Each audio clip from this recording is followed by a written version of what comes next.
Happy சாபத். ஓய்வு நாள் நல்வாழ்த்துக்கள்.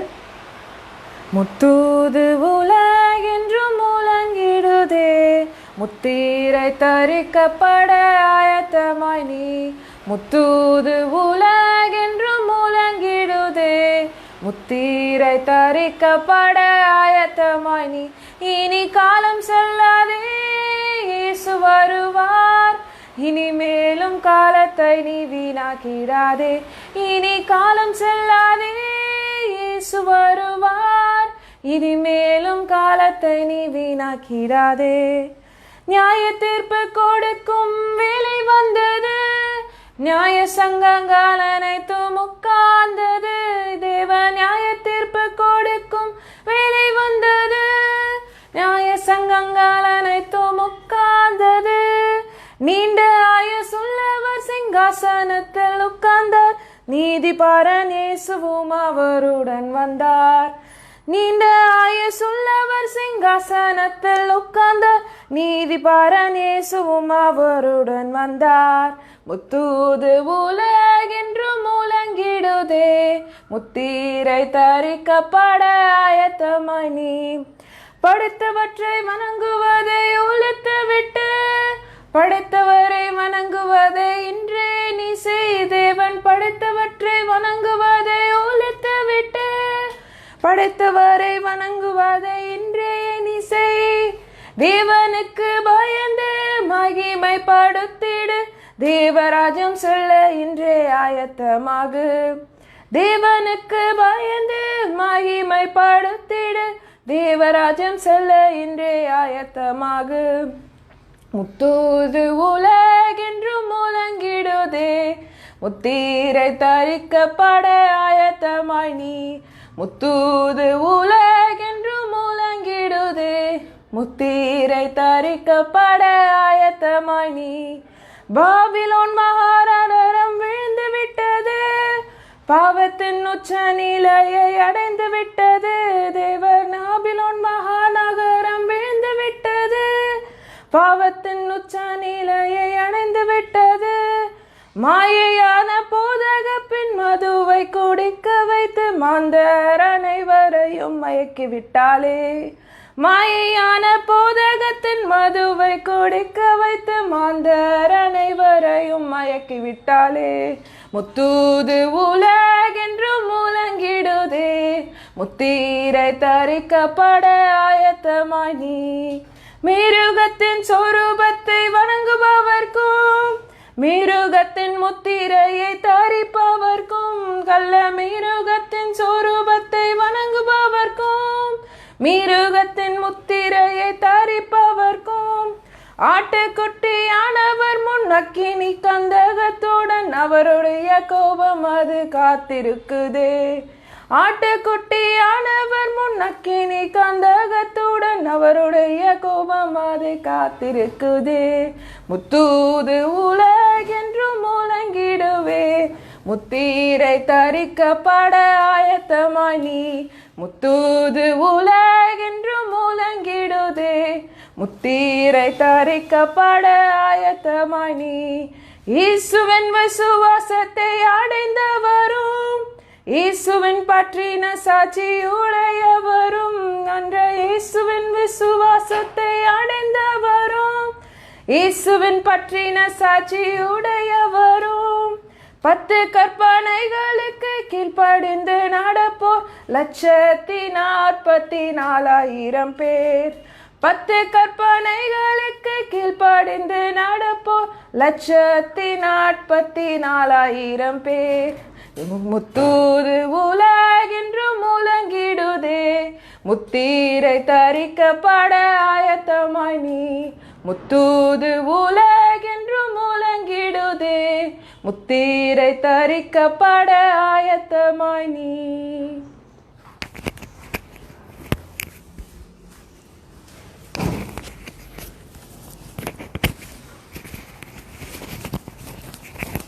தேவனுடைய பரிசுத்த நாமத்திற்கு துதி கன மகிமை எந்நாளும் உண்டாவதாக.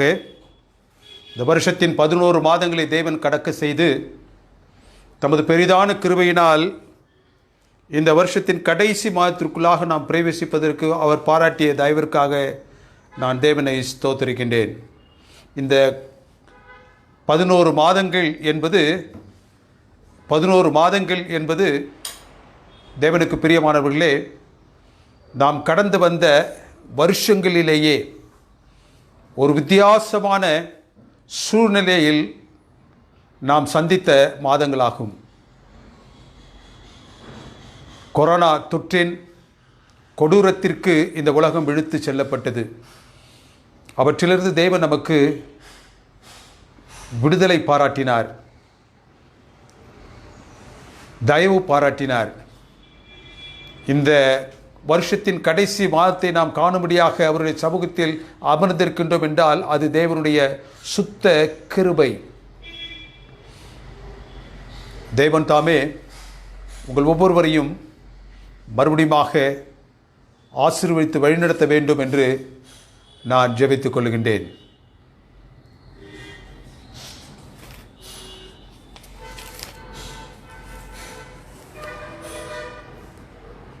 நீண்ட நேரம் வெயிலில் நடைப்பயணமாக சென்ற ஒரு மனிதன் வெப்பம் தாங்க முடியாமல் ஒரு மரத்தின் அடியிலே வந்து நின்றான். நிழலை தேடி மரத்தின் நிழலில் அவன் நின்றான். அவனுக்கு போதிய நிழலை அந்த மரம் அவனுக்கு கொடுத்தது. மரத்தின் அடியில் நிழலை அனுபவித்த அவன் அதன் அருகே ஒரு வீடை கட்டினால் என்ன என்று யோசித்தான். வீடு கட்ட மரக்கட்டைகள் அவனுக்கு அவசியப்பட்டது. அந்த மரக்கட்டைகளை வெட்டுவதற்கு ஒரு கோடாலி அவனுக்கு தேவைப்பட்டது. அந்த கோடாலியை மர துண்டினால் இணைத்து மரத்தை வெட்டி அந்த வீடை கட்டுவதற்கு மரத்தை சேர்ப்பதற்காக அவன் பிரயாசப்பட்டான். தேவனுக்கு பிரியமானவர்களே, மரத்தை வெட்டுவதற்கு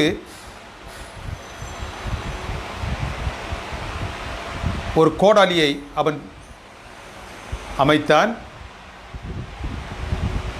அந்த கோடாலிக்கு கைப்பிடியை அந்த மரத்திலிருந்து எடுத்தான். எந்த மரத்திலிருந்து அந்த கோடாலிக்கு கைப்பிடியை அவன் எடுத்தானோ அந்த மரத்தை அவன் வெட்டினான். அழகிய வீடு ஒன்றை அவன் கட்டினான். அந்த அழகிய வீட்டில் அவன் வசித்துக் கொண்டிருக்கும் பொழுது அவனுக்கு நிழல் தேவைப்பட்டது. மறுபடியுமாக மரத்தின் நிழலில் அவன் நிற்கும்படியாக ஆசைப்பட்டான். சுற்றி முற்றி பார்த்தான், அங்கு மரங்கள் இல்லை. எனவே அவன் மறுபடியுமாக மரத்தை நோக்கி இந்த கட்டினை வீட்டை விட்டு சென்று விட்டான். எக்காலஜி பேரபிள், சூழலியல் ஓமானம். மரத்தை நாம் எப்படி பாதுகாக்க வேண்டும் என்பதற்கு ஒரு சிறு உதாரணத்தை நான் படித்தேன். தேவனுக்கு பிரியமானவர்களே, வேதத்தில் 2 வேறுபட்ட இடங்களில் நாட்டப்பட்ட மரங்களை குறித்து எரேமியா தீர்க்கதரிசி பேசுகின்றான். எரேமியாவின் புத்தகம் 17வது அதிகாரம் வசனங்கள் 5, 6 ஒரு மரத்தை குறித்தும், வசனங்கள் 7, 8 மற்றொரு மரத்தை குறித்தும் பேசுகின்றது. ஒரு மரம் அந்தரவெளியில், பாலைவனத்தில், பாலை நிலத்தில் அது எழும்பிற்று. இன்னொரு மரம் தண்ணீர் அண்டையில் நாட்டப்பட்டிருந்துச்சு. One in the desert and another in the river side, ஆற்றோரத்தில் நாட்டப்பட்ட ஒரு மரம், பாலை நிலத்தில் நாட்டப்பட்ட மற்றொரு மரம். இந்த பாலை நிலத்தில் நாட்டப்பட்ட அந்த மரம் கரளையாய் போனது.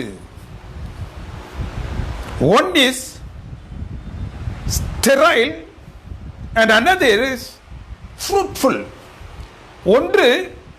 ஒன்றுக்கும் இல்லாமல் போனது, மற்றொன்று கனியை கொடுத்தது. தேவனுக்கு பிரியமானவர்களே, ஒன்று மலடாகவும் ஒன்று கனித்தரும் மரமாகவும் எழும்பிற்று.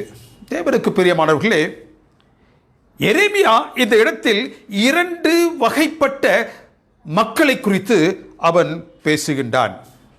2 வகையான மக்களை குறித்து அவன் பேசும்பொழுது 2 வகையான இம்மரங்களுக்கு ஒப்பிட்டு அவன் பேசுகின்றான். மனுஷர் மேல் நம்பிக்கை வைத்து மாமிசத்தை தன் புய பலமாக கொண்டு கர்த்தரை விட்டு விலகி இருக்கக்கூடிய மனிதர்கள்.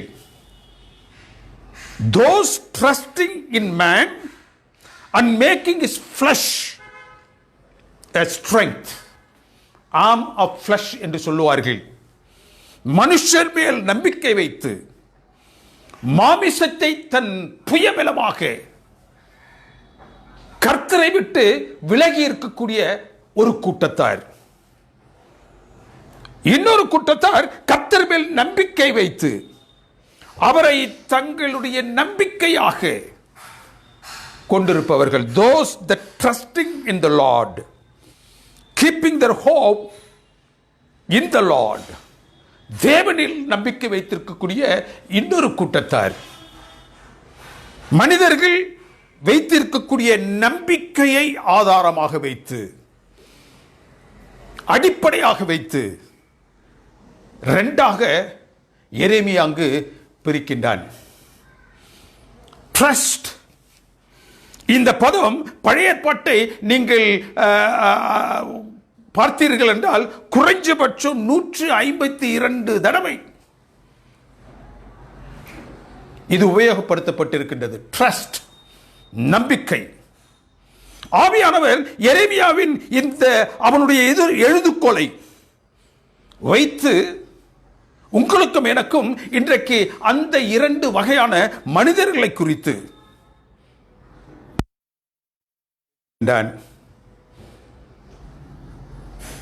அவர்களது பாவ புண்ணியங்களை அடிப்படையாக வைத்து அல்ல, மனிதர்கள் கொண்டிருக்கக்கூடிய நம்பிக்கையை அடிப்படையாக வைத்து. When you trust in man, you use your head.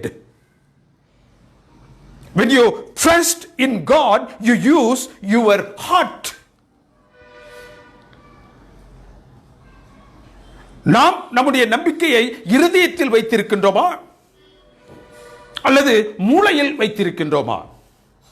நாம் நம்முடைய நம்பிக்கையை தேவனில் வைத்திருக்கின்றோமா அல்லது நம்முடைய சுயத்தில் வைத்திருக்கின்றோமா?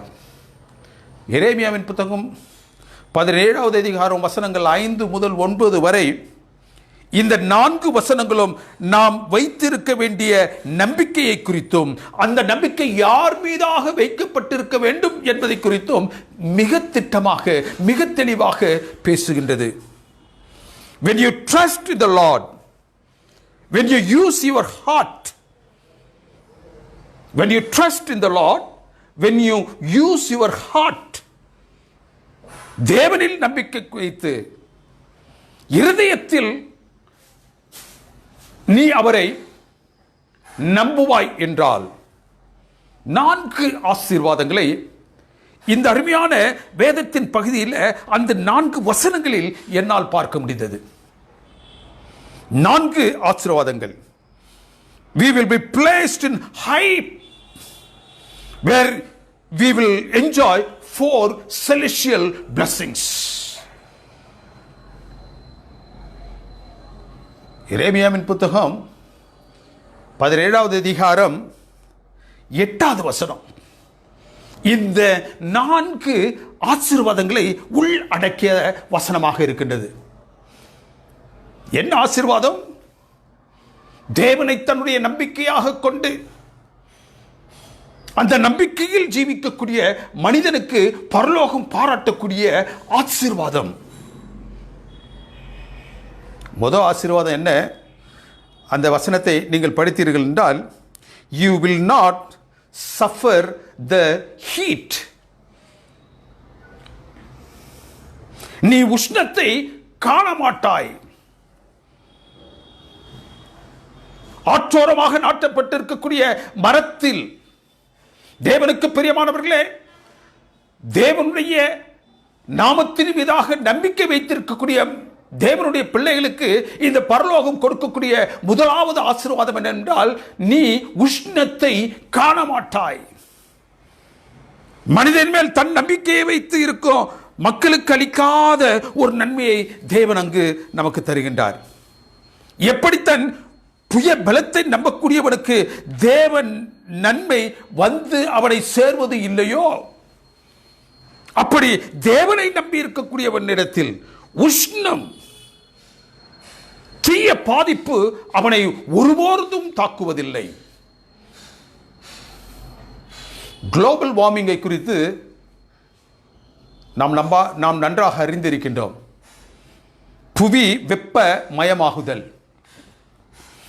It is a great threat to the people who are living in these days. இன்றைய நாட்களில் இந்த புவி உருண்டையில் வாழ்ந்து கொண்டிருக்கக்கூடிய உங்களுக்கும் எனக்கும் ஒரு பெரிய சவால். குளோபல் வார்மிங், புவி வெப்பமயமாகுதல். பூமியின் மேற்பகுதியில் சராசரி வெப்பநிலை கூடுவதும், அந்த சராசரி வெப்பநிலை தொடர்ந்து கூடுவதும் புவி வெப்பமாக்கப்படுதல் என்று பொருள். Global warming. ஓசோன் லேயர் ஓட்டையாக போய்விட்டது. அந்த லேயர், அதில் ஓட்டை விழுந்ததினால் கார்பன் டை ஆக்சைடு, இயந்திரமயமாக்குதல், சுற்றுப்புற சூழல், இவைகளின் காரணமாக இந்த குளோபல் வார்மிங் அல்லது புவி வெப்பமயமாகுதல் நடைபெற்றுக் கொண்டிருக்கின்றது. அது தொடர்ந்து அதிக அளவில் நடந்து கொண்டிருக்கின்றது. அதனால் உள்ள விளைவுகள் என்ன? What is the challenge that you and me are facing due to this global warming? தேவனுக்கு பிரியமானவர்களே, சமுத்திரங்களினுடைய நீர் மட்டம் அதிகரிக்கிறது. புவியில் வெப்பம் அதிகரிக்கும் பொழுது நீரின் கன அளவு அதிகரிக்கின்றது. கிரீன்லாந்து தீவில் அதை சுற்றிலும் இருக்கக்கூடிய பனிப்பாறைகள் உருகத் தொடங்குகின்றது. இந்த பனிப்பாறைகளின் உருகுதலின் நிமித்தமாக சமுத்திரத்தின் மட்டம் 6 to 7 மீட்டர்கள் உயருகின்றது. அண்டார்டிகாவில் உள்ள பனிப்படலங்கள், இந்த அண்டார்டிகாவில் உள்ள பனிப்படலங்கள் உருகும் பொழுது 6 to 7 மீட்டர் வரை அந்த சமுத்திரம் தன்னுடைய நிலையிலிருந்து உயர்ந்து எழுகின்றது. மேலும் என்ன ஏற்படுகின்றது? இந்த மித வெப்பத்தினால் பாலைவன பகுதியில் விரிவடைகின்றது. உயிரின அழிவு வேகமாக ஏற்படுகின்றது. வேளாண்மை குறைவுபடுகின்றது. சுற்றுப்புற சூழல்கள் வெப்பத்தால் சகித்துக் கொள்ளக்கூடாத ஒரு நிலையை அவைகள் பெற்றுக் கொண்டிருக்கின்றது. இன்டர்நேஷனல் ஆட்டமிக் எனர்ஜி ஏஜென்சி என்ற நிறுவனத்தினர் என்ன சொல்லுகின்றார்கள்? சர்வதேச அணுசக்தி கழகம் என்ன சொல்லுகின்றது? 2050 வருஷத்திற்குள்ளாக 50 to 85% வரை பசுமையில்லாத வாயுக்கள், பசுமையில்லாத வாயுக்கள், வெப்பம் அதிகரிக்கக்கூடிய நிலையில் இந்த உலகத்தை கொண்டு சென்றுவிடும். தேவனுக்கு பிரியமானவர்களே, a great challenge is before you and me. இந்த குளோபல் வார்மிங் எதனால் ஏற்படுகின்றது என்று சுருக்கமாக பார்த்தோம் என்றால், டீஃபாரஸ்ட்ரேஷன், காடாக்குதல், காடை அழித்தல், சுற்றிலும் நாம் ஜீவிக்கக்கூடிய இடங்களை, நம்மை சுற்றிலும் இருக்கக்கூடிய காடுகளை அழித்தல், மனிதன் ஜீவிப்பதற்காக. Conversion of forest to urban use. தேவனுக்கு பிரியமானவர்களே, 31% பூமியின் மேற்பரப்பில் மரங்கள் இருக்கின்றது, வெஜிடேஷன். இந்த 30 ஆண்டுகளில் 30% அந்த காடுகள், தேவனுக்கு பிரியமானவர்களே, 15% அழிந்து போய்விட்டது. 30 ஆண்டுகளில் 30% இந்த உலகத்தில் இருந்த அந்த ஃபாரஸ்ட், அதில் 15% குறைந்து போனது. இது குளோபல் வார்மிங்க்கு முக்கியமான ஒரு காரணம். இந்த இயற்கை கோளாறு கிருமிகள் பரவுதலையும், சீதோஷ்ண நிலை மாற்றத்தையும், புதிய நோய்களையும் தொற்றுகளையும் அது உண்டாக்குகின்றது. தேவனுக்கு பிரியமானவர்களே, பல இயற்கை கோளாறுகளுக்கும் கிருமிகள் பரவுதலுக்கும் புது புது நோய்கள் வருவதற்கும் இது வழிவகுக்கின்றது. Global warming. தேவனுக்கு பிரியமானவர்களே, உஷ்ணத்தினால் ஏற்படக்கூடிய பாதிப்பு எப்படி ஒரு மரத்தை தாக்குகின்றதோ, அந்த உஷ்ணத்தினுடைய பாதிப்பு ஆற்றோரங்களில், தண்ணீர் உள்ள இடங்களில் தன்னுடைய வேர்களை விட்டு தன்னுடைய ஜீவனத்தை செய்து கொண்டிருக்கக்கூடிய மரங்களுக்கு வருவதில்லை. மிக அழகாக எரேமியா அதை குறித்து பேசுகின்றான். எரேமியாவின் புத்தகம் 17வது அதிகாரம் 7-8 வசனங்களில் இந்த விதமான பாதிப்புகள் மரங்களுக்கு ஏற்படுவதில்லை. எந்த மரங்களுக்கு ஏற்படுவதில்லை என்றால், தன்னை அந்த அந்த வாய்க்கால்களின் ஓரத்தில் நாட்டப்பட்ட அந்த மரங்கள் அந்த வாய்க்கால்களோடு தன்னை இணைத்துக் கொண்டிருப்பதினால், மழை பொய்த்து வெப்பம் தாக்கும் பொழுது அந்த கால்வாய்களுடன் அது இணைக்கப்பட்டிருப்பதினால் அவைகள் காக்கப்படுகின்றன. தேவனுக்கு பிரியமானவர்களே, கிறிஸ்துவ அனுபவத்தில் இந்த வெப்ப தாக்குதல் நமக்கு எப்பொழுதும் சம்பவித்துக் கொண்டிருக்கின்றது. இந்த வெப்பத்தாக்குகள் எப்பொழுதும் இந்த உலகத்தில் அது தாக்கிக் கொண்டிருக்கும் பொழுது, தேவனுடைய பிள்ளைகளாகிய நீங்களும் நானும் எந்த நிலையில் அங்கு வைத்து காக்கப்படுகின்றோம்? Trials and temptations are very common to all of us. ஆனால் அதை வெற்றி கண்டு கிறிஸ்துவ அனுபவத்தில் நாம் எப்படி கடந்து செல்வது?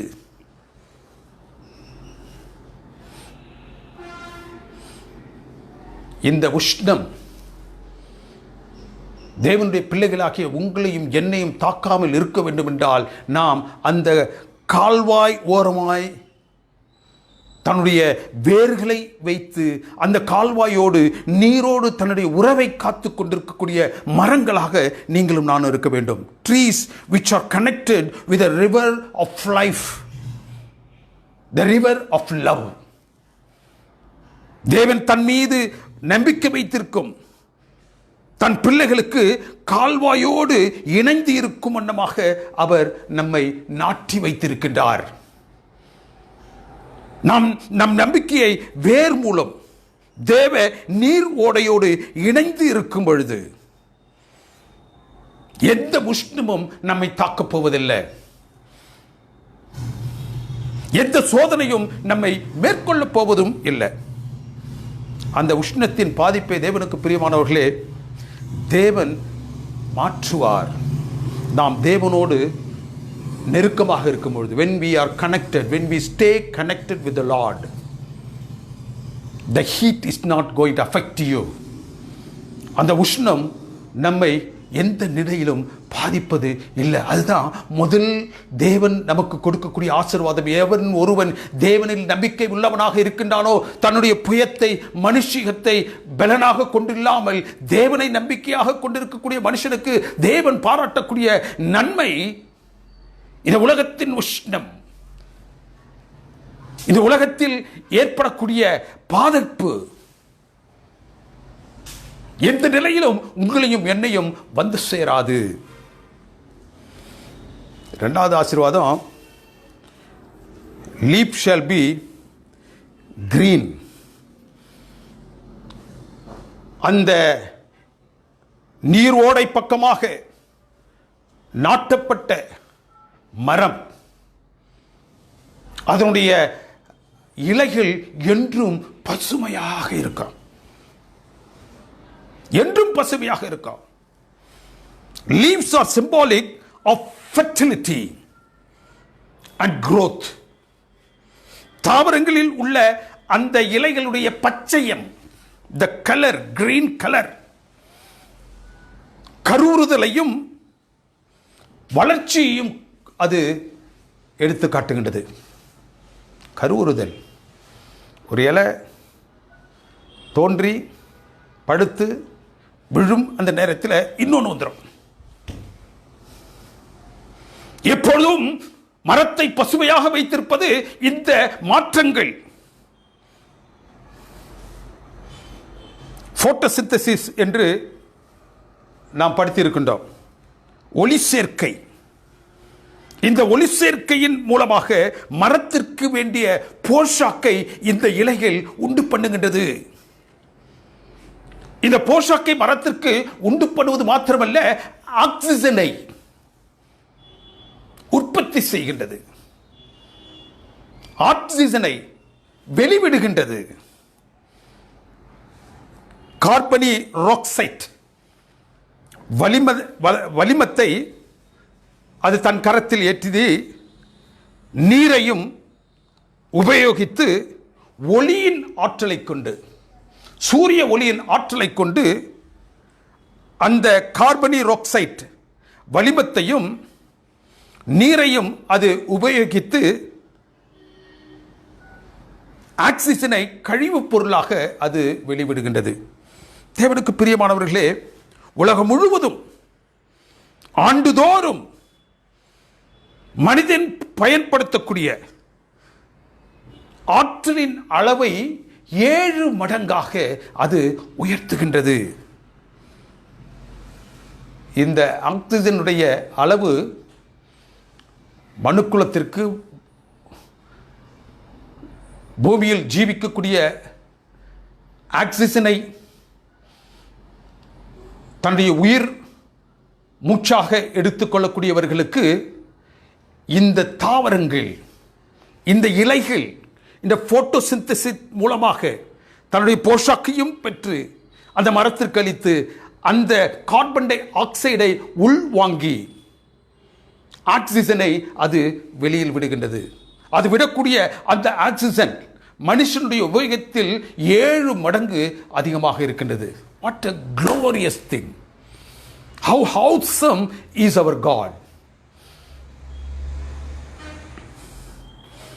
எவ்வளவு அது தன்னுடைய ஆக்சிஜன் லெவலை வெளியே விடுதுனாக்கா 7 மடங்கு, நாம் உபயோகிக்கக்கூடிய அளவில் 7 மடங்கு அதிகமாக. 100 டெராவாட் என்று ஆங்கிலத்தில் சொல்லுவார்கள். 100 டெராவாட்ஸ். டெராவாட்ஸ் என்பதற்கு அதனுடைய வல்லமை, அதனுடைய அளவு எவ்வளவுன்னு பார்த்தேன். 1 போட்டு அதற்கு பிறகு 16 ஜீரோக்கள். அது எவ்வளவு தூரத்திற்கு ஆக்சிஜனை வெளிவிடுகின்றது என்றால் 1 போட்டு 14 ஜீரோக்கள் போடணும். நான் உபயோகிக்கக்கூடிய ஆக்சிஜனில் 7 மடங்கு அது இந்த உலகத்திற்கு இந்த தாவரங்கள் கொடுக்கின்றது. இலையில் இருந்து அது வெளிப்படுகின்றது. தேவனுக்கு பிரியமானவர்களே,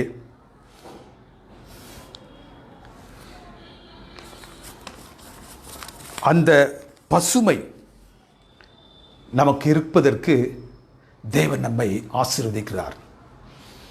அந்த பச்சையம் என்று சொல்வார்கள், இலையில் உள்ள அந்த பச்சையம், பசுமை நம்மால் காக்கப்பட வேண்டும். அந்த பச்சையம் நம்மால் எப்படி காக்கப்பட முடியும்? தேவனுக்கு பிரியமானவர்களே, நம் வேர்கள் கால்வாயோடு இணைக்கப்பட்டிருக்கின்றோம். we must stay connected with the flow of the water. இந்த இணைப்பு இல்லை என்றால் இலைகள் காய்ந்து தீந்து விழுந்துடும். நீர் வேண்டும், சூரிய ஒளி வேண்டும், அந்த கார்பனி ஆக்சைடு வளிமம் வேண்டும். இது மூன்றும் இருக்கும் பொழுது அது தனக்கு உள்ள போஷாக்கையும் எடுத்துக்கொள்ளும். அந்த கார்பன் டை ஆக்சைடை அது ஆக்சிஜனாக மாற்றி வெளியே அனுப்பும். இது இலையில் செய்யக்கூடியது. இலையில் உள்ள அந்த பசுமை நிறம் வளம் செய்யக்கூடியது. தேவனுக்கு பிரியமானவர்களே, அந்த பசுமையை நீங்களும் நானும் காத்துக்கொள்ள வேண்டும் என்றால் வேதம் என்ன சொல்லுகின்றது? நாம் என்ன செய்ய வேண்டும்? அந்த ஓடைக்கு அருகில் நம்முடைய வேரை இணைத்தவர்களாக நாம் இருக்க வேண்டும். அப்படி இல்லை என்றால் நாம் உதிர்ந்து விடுவோம், தீந்து போய் விடுவோம். கிறிஸ்து யோவானின் புத்தகம் 5வது அதிகாரம் 15வது அதிகாரம் 5வது வசனத்தில் என்ன சொல்கின்றார்? நான் திராட்சை செடி, நீங்கள் கொடிகள். கொடியானது செடியில் எப்படி நிலைத்திருக்கின்றதோ, கொடியானது செடியில் எப்படி நிலைத்திருக்கின்றதோ அப்படி நீங்களும் நானும் நிலைத்திருக்க வேண்டும்.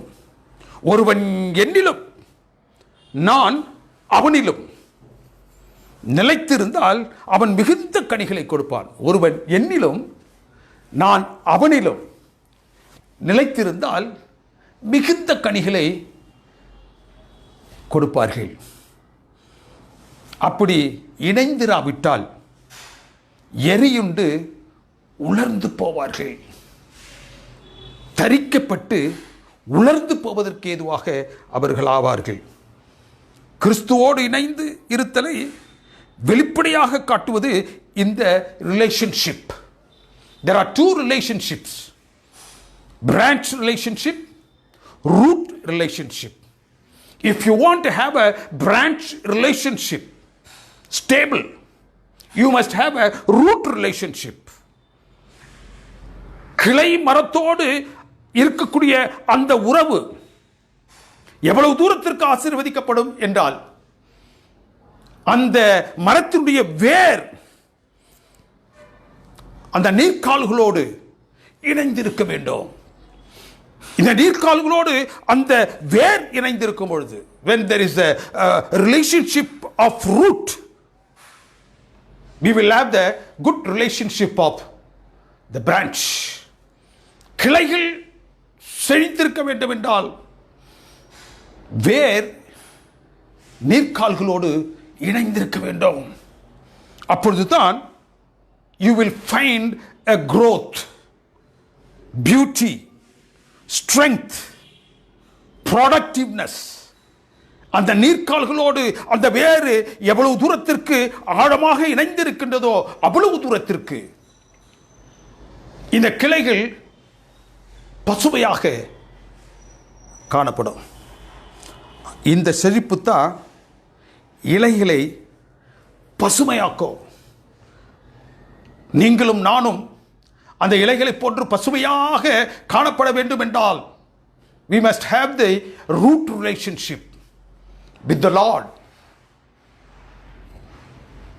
Only then we will have the branch relationship. நம்முடைய கிளைகள் பசுமையாக காணப்பட வேண்டும் என்றால் இந்த வேரினுடைய இணைப்பு சரியாக இருக்கணும். அல்லவென்றால் அந்த கிளை பட்டு போகும், வெட்டி போடுதலுக்கு அது ஏதுவாக அமைந்து போகும். தேவனுக்கு பிரியமானவர்களே, இந்த மரத்திலிருந்து தேவன் நமக்கு கற்பிக்கக்கூடிய பாடம், இரண்டாவது பாடம், He is blessing us with that greeny status. நாம் பசுமையான இலைகளாக இருக்க வேண்டும் என்று தேவன் ஆசைக்கின்றார். மூன்றாவதாக, பஞ்ச காலத்தில் நீ கவலை அற்று இருப்பாய். You shall not be careful in the years of drought. நீ இணைக்கப்பட்டிருந்தால், மழை நீர் பொய்த்து போனாலும் சரி, நிலம் காய்ந்து போனாலும் சரி, மரம் பாதிக்கப்படும். நீ அந்த வாய்க்காலோடு இணைந்து இருப்பாய் என்றால், you will not face this problem. எந்த பஞ்சம் வந்தாலும் சரி, மழை பொய்த்து போனாலும் சரி, பஞ்சம் எவ்வளவு தூரத்திற்கு அது மனிதனை தாக்கக்கூடியதாக இருந்தாலும் சரி, when you have the root relationship with the Lord, நீ என்ன செய்ய மாட்ட? தேவனுக்கு பிரியமானவர்களே, நீ காய்ந்து போக மாட்டாய். எந்த பஞ்சத்திலும் நீ கவலைப்பட வேண்டிய அவசியமில்லை. கவலைப்பட வேண்டிய அவசியமில்லை. அவன் வாழ் ஆதாரமாக வான்மழையை மாத்திரம் நம்பி இல்லை. ஒரு மனிதன் தன்னுடைய நெருக்கமான இணைப்பை தேவனில் வைத்திருப்பான் என்றால், அவன் வாழ்வு ஆதாரத்திற்காக வான்மழையை நோக்கிக் கொண்டிருக்க வேண்டிய அவசியமில்லை. அதை சார்ந்திருக்க வேண்டிய அவசியமில்லை. அதை நம்பி இருக்க வேண்டிய அவசியமில்லை. காரணம், அவனுடைய வேர் நீர் ஆதாரமாகிய கால்வாயோடு என்னாலும் இணைக்கப்பட்டிருப்பதினால், அந்த கால்வாயினுடைய வளத்தை அந்த வேர் தனதாக்கிக் கொண்டிருப்பதினால், தேவனுக்கு பிரியமானவர்களே, தேவனை சார்ந்து இருக்கும் மரம் ஓர் வேரற்ற மரம் இல்லை. பந்தக்கால் நடுற பொழுது நடக்கூடிய அந்த மரத்தை போன்றல்ல. நீரோடையில் இணைக்கப்பட்ட ஒன்று, ஜீவனோடு கூடிய ஒன்று. அதில் வளர்ச்சி இருக்கும், அதில் வளம் இருக்கும். வளர்ச்சியும் இருக்கும், வளமும் இருக்கும், சேர்க்கையும் இருக்கும், செழிப்பும் இருக்கும். தேவனோடு இது தொடர்ந்து இணைக்கப்பட்டிருப்பதால் எந்த பஞ்சத்திற்கும் அது அஞ்ச வேண்டிய அவசியம் இல்லை. ஏனென்றால் ஏற்கனவே அந்த பஞ்சம் வருவதற்கு முன், நிலம் காய்ந்து போவதற்கு முன், அந்த மழை பொய்த்து போவதற்கு முன் அதனுடைய தொடர்பு, தேவனுக்கு பிரியமானவர்களே, அந்த வாய்க்கால்களில் அது இணைக்கப்பட்டிருப்பதினால், ஜீவ நதியில் அது இணைக்கப்பட்டிருப்பதினால், என்றும் பொய்த்து போகாத அந்த ஜீவ நதியில் அது இணைக்கப்பட்டிருப்பதனால் எது குறித்தும் அது கவலைப்பட வேண்டிய அவசியம் இல்லை. ஏற்கனவே, தேவனுக்கு பிரியமானவர்களே, இந்த ஏற்கனவே என்று சொல்லக்கூடிய வார்த்தை, இது போன்ற பஞ்சங்கள், காய்ந்து போதல், வெப்பத்தினுடைய அதிகமான இடையூறுகள், இவைகளெல்லாம் சம்பவிப்பதற்கு முன்பதாகவே ஏற்கனவே அங்கு அந்த வேர் என்ன செய்கின்றது?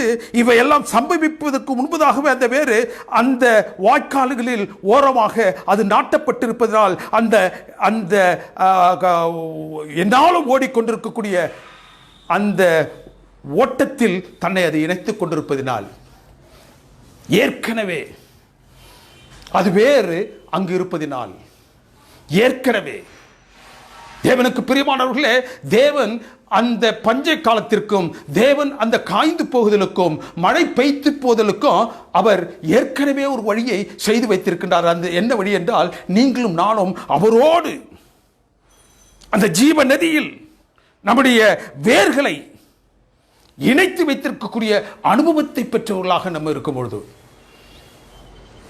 ஏற்கனவே பஞ்சகாலம் வருவதற்கு முன்னதாக ஏற்கனவே தேவன் யோசேப்பை எகிப்திற்கு அனுப்பினார். யாக்கோப்பையும் அவருடைய 12 புத்திரர்களையும் போஷிப்பதற்காக, அந்த பஞ்சத்தில் அவர்களுக்கு ஜீவ காருண்யம் செய்யப்பட வேண்டும் என்பதற்காகவே ஏற்கனவே the root relationship, இவரை காக்க வேண்டும் என்பதற்காக அவர் ஏற்கனவே அந்த யோசேப்பை அங்கு அனுப்பிவிட்டார். ஷாத்ராக், மேஷாக், ஆபேத்நேகோ என்பவர்கள் விடுதலை செய்யப்பட்டார்கள். அந்த தீயிலிருந்து அவர்கள் கொண்டு வரப்பட்டார்கள். தேவனுக்கு பிரியமானவர்களே, அவர்களுடைய விடுதலை ஏற்கனவே சம்பவித்து விட்டது. அவர்கள் வெளியில் வருவதற்கு முன்பே தேவன் அவர்களுக்குரிய விடுதலையை பாராட்டினார். சிங்கத்தின் கெபியிலே இருக்கக்கூடிய தானியேல் காக்கப்படுகின்றான். எப்படி காக்கப்படுகின்றான்? ஏற்கனவே தேவன் அங்கு என்ன செஞ்சிட்டாரு? அவனோடு இருந்தார். ஏற்கனவே தேவன் அந்த சிங்கத்தின் வாய்களை கட்டினார். அக்னியின் ஜுவாலையில் அவர்களை பற்றித்து போடாதபடி அவர்களை காத்தார். அதுக்கு பிறகுதான் அவர்கள் வெளியே வந்து விடுதலையாக வந்தார்கள். ஏற்கனவே தேவனுக்கு பிரியமானவர்களே, அந்த ரிலேஷன்ஷிப், தேவனோடு நமக்கு வேண்டிய அந்த அந்த அந்த உறவு, பரலோகம் சார்ந்த அந்த உறவு ஏற்கனவே தேவன் உங்களுக்கும் எனக்கும் கொடுத்திருக்கிறார். ஏற்கனவே அந்த உறவு நம்மில் இருப்பதினால் தேவனுக்கு பிரியமானவர்களே, இந்த உலகத்தில் வரக்கூடிய பஞ்சமோ, பசியோ, தொல்லையோ, கஷ்டங்களோ, தொற்று நோய்களோ எதுவும் உங்களையும் என்னையும் அணுகாது. ஏனென்றால் அவர் ஏற்கனவே உங்களையும் என்னையும் தன்னுடைய பிள்ளைகளாக அவர் ஏற்றுக்கொண்டவராக இருக்கின்றார்.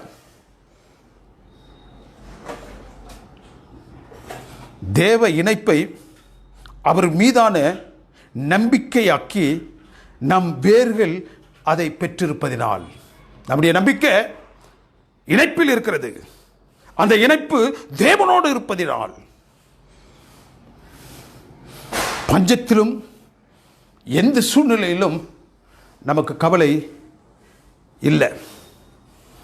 எப்போ நமக்கு கவலை இல்லை? when we stay connected. தேவனோடு வைத்திருக்க வேண்டிய உறவை நாம் உறுதியாக வைத்திருக்கும் பொழுது. நான்காவதாக, neither shall cease from yielding fruit. வாய்க்கால் ஓரமாய் நாட்டப்பட்ட தேவனுக்கு பிரியமானவர்களே, தன்னுடைய வேர்களை அந்த வாய்க்காலோடு இணைத்துக் கொண்ட, உஷ்ணத்தை எதிர்த்து தன் பசுமையை பாதுகாத்துக் கொண்ட, பஞ்சத்தில் பயமின்றி தேவனால் ஆசீர்வதிக்கப்பட்ட மரமே கனி தரும். எப்பொழுது நாம் கனி தருவோம்? முதலாவது, தண்ணீர் 2 நாட்டப்பட்டிருக்க வேண்டும். வாய்க்கால் ஓரமாய் தன்னுடைய வேர்களை விட்டு அந்த ஜீவன் நதியோடு நம்ம இணைத்திருக்க வேண்டும். அப்பொழுது உஷ்ணத்தை எதிர்த்து தன் பசுமையை காத்துக்கொள்ளக்கூடிய வலிமை நமக்கு கிடைக்கும். அந்த வலிமை நமக்கு கிடைத்தது என்றால் பஞ்சத்தில் பயமின்றி தேவனால் ஆசீர்வதிக்கப்பட்ட மரமாக இருப்போம். அப்பொழுது கனி தருவோம். தேவனுக்கு பிரியமானவர்களே, அநேக நேரங்களில் இந்த அடிப்படை நன்மைகளை எல்லாம் நாம் பெற்றுக்கொள்கிறோம். தண்ணீர் அண்டையில் நாட்டப்பட்டிருக்கிறோம். வேரை அந்த வாய்க்கால் ஓரமாக நாம் வைத்திருக்கின்றோம். தேவன் பாராட்டக்கூடிய அவருடைய பாதுகாப்பு நிமித்தமாக உஷ்ணத்தை எதிர்த்து பசுமையை நாம் காத்துக்கொள்கின்றோம். எல்லாவற்றையும் அந்த நன்மைகளை எல்லாம் நாம் பெற்றுக்கொண்டு நம் செழுமையை எல்லாம் தேவனுடைய சமூகத்திலிருந்து பெற்றுக்கொண்டு பசுமையான இலைகளில் மாத்திரம் நாம் காட்டிக்கொண்டிருக்கின்றோம். பசுமையான இலைகளை மாத்திரம் காட்டிக்கொண்டிருக்கின்றோம். ஆனால் தேவன் எதிர்பார்ப்பது நீங்களும் நானும் கனி தர வேண்டும். we should bear fruits. பசுமையை தோற்றத்தில் மாத்திரம் நாம் காட்டுகின்றோம். பசுமையை விளைச்சலில் நாம் காட்டுவதில்லை. தேவனுக்கு பிரியமானவர்களே, தேவனுடைய விசேஷித்த கவனிப்பு எப்படி இருக்கிறது என்றால், யாரோ இருக்க வேண்டிய இடத்தில் யாரையோ கொண்டு வச்சிருக்கிறார். கிறிஸ்து தன்னுடைய அவமானத்தில் லூக்காவின் புத்தகம் 13வது அதிகாரம் வசனங்கள் 6 to 7 வரைக்கும் என்ன சொல்றார்? திராட்சை தோட்டத்தில் அத்தி மரத்தை நட்டு வச்சிருக்கிறார். திராட்சை தோட்டத்தில் அத்தி மரத்தை நட்டு வச்சிருக்கக்கூடிய அந்த எஜமானன் அதில் கனியை தேடினான். கனி கொடுப்பதற்கு ஏற்ற சூழ்நிலையை அதற்கு உருவாக்கி கொடுத்திருந்தான்.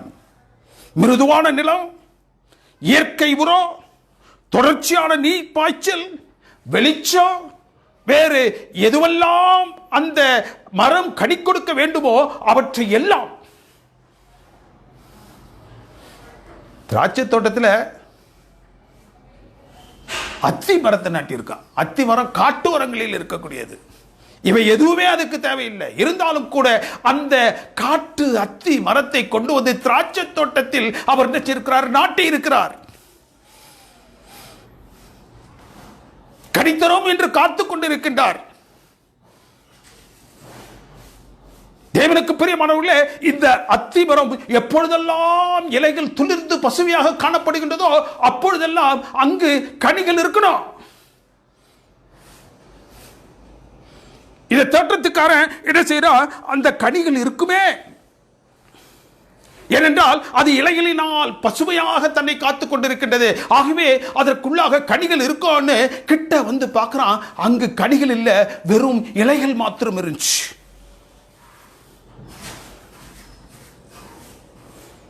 தண்ணீர் அண்டை நாட்டப்பட்டு வேர்களும் வாய்க்காலோடு இணைக்கப்பட்டு பசுமையான எல்லாவற்றையும் அனுபவித்துக் கொண்டிருக்கக்கூடிய இந்த மரம் வெறும் இலைகளை மாத்திரம் வச்சிருச்சு. மரம் தான் பெற்ற செழிப்பை எல்லாம் பிரதிபலிக்க வேண்டும் என்றால் கனி அது கொடுக்கணும். கனி கொடுக்கணும். It should bear fruits. சங்கீதக்காரன் மிக அருமையா சொல்றார், கர்த்தர் மேல் நம்பிக்கை வைத்து அவரையே தன் நம்பிக்கையாக கொண்டிருக்கிற மனுஷன் எப்படி இருக்கிறானா, நீர்க்கால்களில் ஓரமாக நடப்பட்டு தன் காலத்தில் தன் கனியை கொடுக்கிறான். நீர்க்கால்களின் ஓரமாய் நடப்பட்டு தன் காலத்தில் தன் கனியை அவன் தரணும். பிறகுதான் அந்த இலையுயிராத மரத்தை போல் இருப்பான். அந்த இலைகளை பற்றி கனி கொடுக்கப்பட வேண்டிய அந்த அவசியத்திற்கு பிறகுதான் இலைகளை அங்கு வைக்கின்றான். நீர்க்கால்களின் ஓரமாக நடப்பட்டவன் இலையுதிராத மரத்தை போல் இருக்கின்றான். அவன் தன் காலத்தில் தன் கனியை அவன் கொடுக்கணும். நீர்க்கால்களின் ஓரத்தில் நாட்டப்பட்ட யூதர்கள் தங்கள் காலங்களில் தங்கள் கனியை அவர்கள் கொடுக்கவில்லை. தேவன் எதிர்பார்த்தார். அவர்கள் கனியற்ற மரங்களாக நின்று கொண்டிருந்தார்கள். எந்த கனியை எதிர்பார்த்து அந்த யூதர்களுக்கு அவர்கள் செய்ய வேண்டிய சவரட்சணை எல்லாம் தேவன் பாராட்டினாரோ, நன்மைகளை எல்லாம் தேவன் பாராட்டினாரோ, அனைத்து நன்மைகளையும் அவர்கள் பெற்றுக்கொண்டு எந்த கனியை அவர்கள் கொடுக்க வேண்டும் என்று தேவன் ஆசித்தாரோ அந்த கனிகளற்ற மரங்களாக அவர்கள் நின்றார்கள். மத்தேயின் புத்தகம் 3வது அதிகாரம் 8வது வசனம் என்ன சொல்லுகிறது? மேசியா வெளிப்பட்ட அந்த காலத்தில் யூதர்கள் மனம் திருந்துதலுக்கு ஏற்ற கனியை அவர்கள் கொடுக்கவில்லை. அவர்கள் கனி கொடுக்கவில்லை என்று தேவன் கண்ட மாத்திரத்தில் அவர்கள் அப்படியே விட்டுறல. என்ன செய்யறாரு? கோடாரியை அந்த மரத்தின் வேர் அருகே வைத்தார். கோடாரியை தேவன் என்ன செஞ்சாரா? அந்த மரத்தின் வேர் அருகே வைத்தார். வேர் அருகே ஏன் அவர் வைக்கணும்? அந்த வேர் தான் அந்த நீருக்கும் மரத்திற்கும் ஒரு கனெக்ஷன், ரிலேஷன்ஷிப். பரலோகத்திற்கும் நமக்கும் உள்ள ஒரு தொடர்பு என்னவென்றால் அந்த ரூட் ரிலேஷன்ஷிப். அந்த தொடர்பில், அந்த உறவுல கடவுள் என்ன செய்றாரு, இந்த யூதர்களுக்கு அந்த கோடாரியை வைக்கிறார்.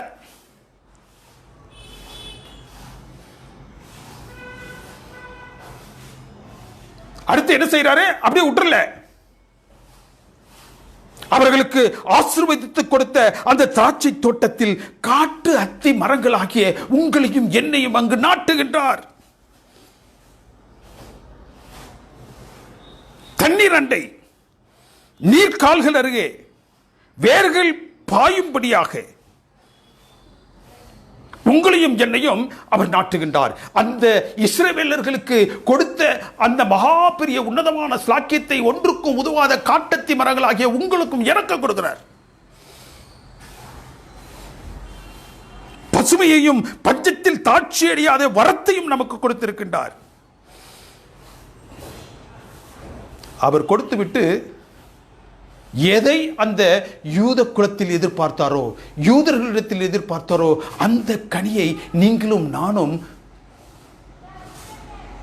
வைத்திருக்கணுமா என்று பார்க்கிறார். எந்த கனியை யூதர்கள் கொடுக்கவில்லையோ, மனம் திரும்புவதற்கேற்ற அந்த கனியை தேவன் உங்களிடத்திலும் என்னிடத்திலும் தேடுகிறார். அவரது சொந்த ஜனங்களாகிய யூதர்களுக்கே அவர் அந்த கோடாரியை வைப்பார் என்றால், தேவனுக்கு பிரியமானவர்களே, உங்களுடைய நிலைமை என்னுடைய நிலைமை என்ன? தன்னுடைய சொந்த ஜனங்கள் கனி கொடுக்கவில்லை என்று சொன்ன மாத்திரத்தில் அந்த வேர் மீது கோடாரியை வைத்தார். வெட்டி போடுவேன், வெட்டி போடுவேன். அவரது சொந்த ஜனங்களாக யூதர்களுக்கே கோடாரியை வைத்தார் என்றால் நீங்களும் நானும் எம்மாத்திரம்? யோவானின் புத்தகம் 15வது அதிகாரம் 1-2 வசனங்கள் என்ன சொல்றது? நான் திராட்சை செடி, என் பிதா தோட்டக்காரர். என்னில் கனி கொடாது இருக்கக்கூடிய கொடி எதுவோ அதை அவர் அறுத்து போடுவார். யூதர்கள் கனி கொடுக்கவில்லை என்பதற்காக அந்த கோடாலியை அவர் வேர் மீது வைத்தார், வெட்டல, வெயிட் பண்றார். ஆனால் அந்த இடத்தில் உங்களையும் என்னையும் வைத்து பார்க்க வேண்டும் என்று எல்லா சவரட்சணைகளையும் செய்து அந்த திராட்சை தோட்டத்தில் அத்தி மரங்களாகிய உங்களையும் என்னையும் வைத்திருக்கும் பொழுது நாம் கனி கொடுக்கவில்லை என்றால் அந்த நேரத்தில் தானே வெட்டி போடுகின்றார். ஆனா ஒன்னு சொல்றார், we are special from Jews. என்ன சொல்றாரு? உன்னுடைய அந்த கிளையில கனி இருக்கும் என்றால் நான் என்ன செய்வேன், அந்த கனி அதிகமாக கொடுக்கும்படியாக உன்னை நான் பலப்படுத்துவேன், அதிகமாக கொடுக்கும்படியாக நான் எல்லா காரியங்களையும் நான் உனக்கு செய்வேன். கனி கொடுக்கும் கொடியை அதிகம் கவனிக்கும்படியாக நான் சுத்தம் செய்வேன். கனி கொடாத கொடியை நான் வெட்டி போடுவேன். கனி கொடுக்கும் செடியை அதிக கனி கொடுக்கும்படியாக நான் அதை அதிகமாக அதற்கு செய்வேன். தேவனுக்கு பிரியமானவர்களே, கனி கொடாத திராட்சை இருக்கும் இடத்தில் காட்டு அத்தி மரங்களாகிய சகல சவரட்சணைகளையும் அவர் செய்திருக்கின்றார். ஒலிவ மரக்கிளைகள், ஒலிவ மரக்கிளையில் இங்கு ரோமர் 11-17வது வசனம் என்ன சொல்கின்றது என்றால், ஒலிவ மரக்கரையில் அந்த கிளை கனி கொடுக்க இல்லை என்றால் அந்த கிளையை நான் என்ன செய்வேன், தரித்து போடுவேன்.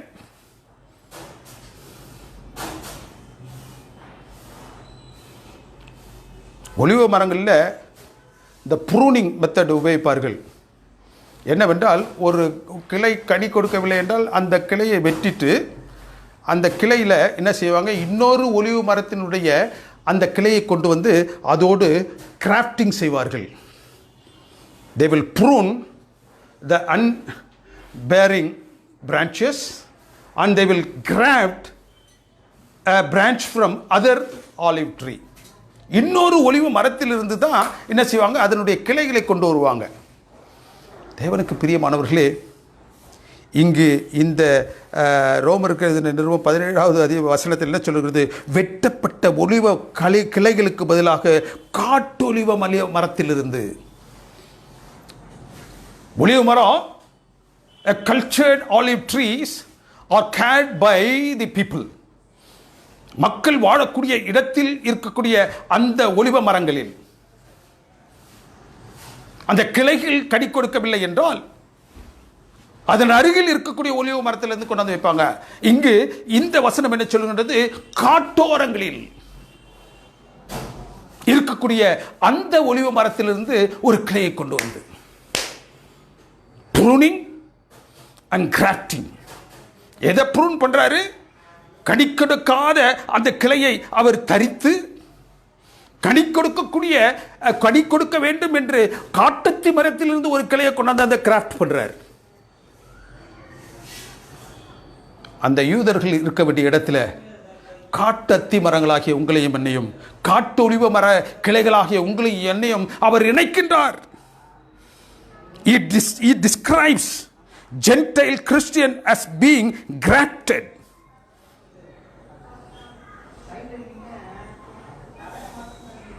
தேவனுக்கு பிரியமானவர்களே, எபிரேய மொழியில் ஒரு பதம் இருக்கின்றது, ரிசா, RHIZA. அப்படி என்றால் எந்த ஒரு மரத்தின் கிளையை கொண்டு வந்து எந்த மரத்தில் வைத்தாலும் அந்த ரூட், அதனுடைய வேர் அந்த நீர்க்கால்களில் இணைக்கப்பட்டிருக்கும் என்றால், அந்த வேர் நீர்க்கால்களில் இணைக்கப்பட்டிருத்ததிலே பரிசுத்தம்.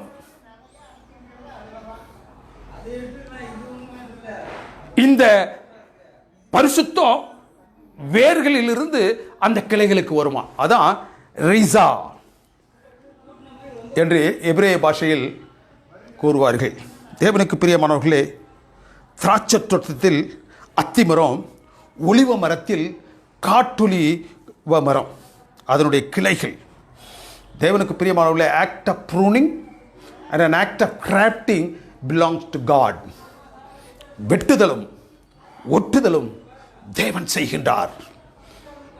யார் கனி கொடுக்கவில்லையோ அவர்களை வெட்டி எறிகின்றார். யார் கனி கொடுக்க வேண்டும் என்று ஆசித்து அவர்கள் எங்கிருந்தாலும் சரி, எனிவேர், ஹைவேஸ் அண்ட் பைவேஸ், அவர்களை கொண்டு வந்து ஒட்ட வைக்கின்றார்.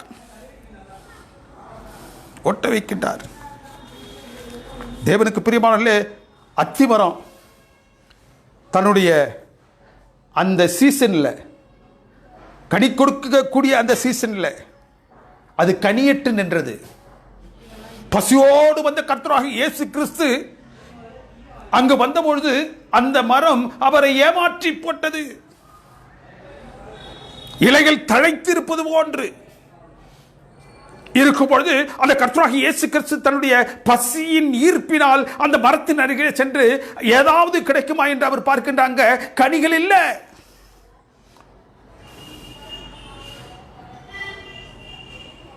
கனி இல்லாத மரம், இலைகள் மட்டும் உள்ள மரம்.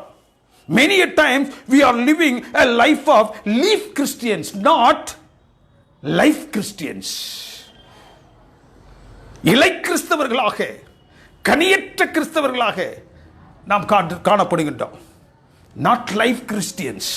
நாம் எப்படி வாழ வேண்டும் என்று நம்மை அந்த திராட்சை தோட்டம் இருக்கும் இடத்தில் வைத்தாரோ, அந்த ஒலிவ மர அந்த கிளைகளுக்கு பதிலாக காட்டருத்தி மர கிளைகளாகிய உங்களையும் என்னையும் வைத்தாரோ, அந்த வாழ்க்கை நம்ம இடத்தில் இல்லை. we are living only a leaf Christian life, not life Christian life. கிறிஸ்து அத்திமரத்தை சபிக்கும் பொழுது அவர் மரத்தின் மேல வரைக்கும் அவருக்கு சபிக்கல. கனி கொடுக்காத அந்த கிளையை அவர் சபிக்கவில்லை, அந்த இலையை அவர் சபிக்கவில்லை. எதை சபிக்கின்றார்? அவர் எதை சபிக்கின்றார் என்ற வேதத்தில் பார்த்தீங்கன்னா, வேற மரத்தின் மேல் அளவில் அவர் சபிக்கவில்லை, வேர் அளவில் சபிக்கின்றார். அந்த சாபம் எங்கே போகின்றது? நமக்கும் தேவனுக்கும், நமக்கும் பரத்திற்கும் இருக்கக்கூடிய அந்த ரூட் ரிலேஷன்ஷிப்பை அவர் சபித்து போடுகின்றார்.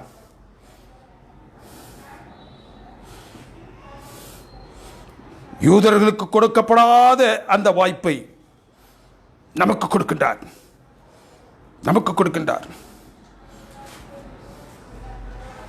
இன்றைய நாளிலும் தேவனுக்கு பிரியமானவர்களே, நமக்கு மற்றொரு தருணத்தை அவர் கொடுத்திருக்கின்றார்.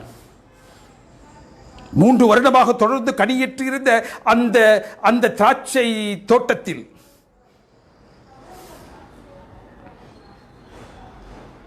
கனி இல்லை என்ற பொழுது வேர் அருகே கோடாரியை அவர் வைக்காமல், தேவனுக்கு பிரியமானவர்களே, மற்றொரு தருணத்தை தேவன் உங்களுக்கும் எனக்கும் கொடுத்திருக்கின்றார்.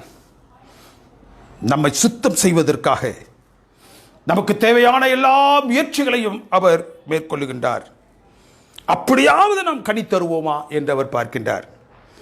யாருக்கும் தராத அந்த தருணத்தை தேவனுடைய திருச்சபை மக்களை ஆகிய இந்த மீதியான திருச்சபை குடும்பத்திற்கு அவர் கொடுத்திருக்கிறார். மனுஷன் மேல் நம்பிக்கை வைத்து மாமிசத்தை தன் புயபலமாக கொண்டு கர்த்தரை விட்டு விலகி செல்லக்கூடிய மனிதர்களுக்கு அல்ல, கர்த்தர் மேல் நம்பிக்கை வைத்து கர்த்தரை தன் முழு நம்பிக்கையாக வைத்திருக்கக்கூடிய அந்த தேவனுடைய பிள்ளைகளுக்கு அதை அவர் கொடுக்கின்றார்.